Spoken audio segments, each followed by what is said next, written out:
There's very few things more beautiful than a calm sea at sunset, or a calm sea at moonlight, or dawn. And there's seldom more brutal things than a storm at sea. Those two ends of the spectrum are what are at play here in the film. The film is a very simple story. It's about a guy late in his life who goes out for sort of a 4 or 5 month sail and has this sort of accident. Essentially, we just go on a 10 or 12 day journey with him as he fights to survive. All Is Lost is an existential action movie about one man lost at sea fighting against the elements and himself. Just the idea that a single person would be out in the middle of like the vast expanse of the ocean is very dramatic. It's very moving. So it really centers on what this man does just to continue against obviously what are impossible odds.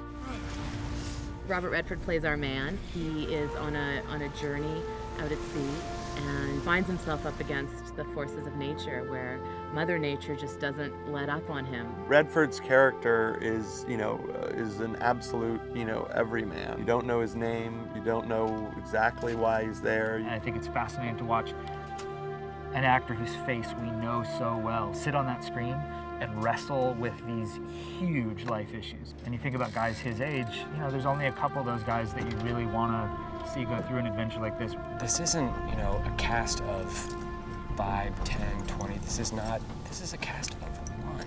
This whole project, rests on one actor. And it's fantastic to have an actor of this caliber. And it's an amazing journey. It's an amazing, thrilling adventure film.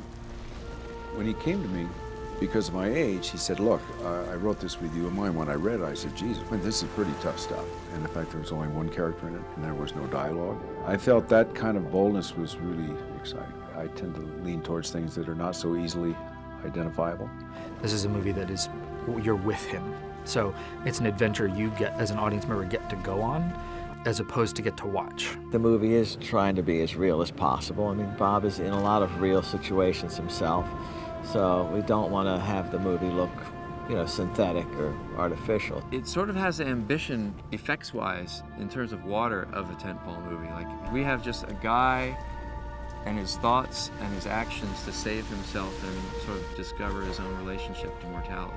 No matter what we try to do with this planet, no matter what we try to build or destroy or whatever we're about, where we think we have a command, we're reminded again and again that nature is dominant.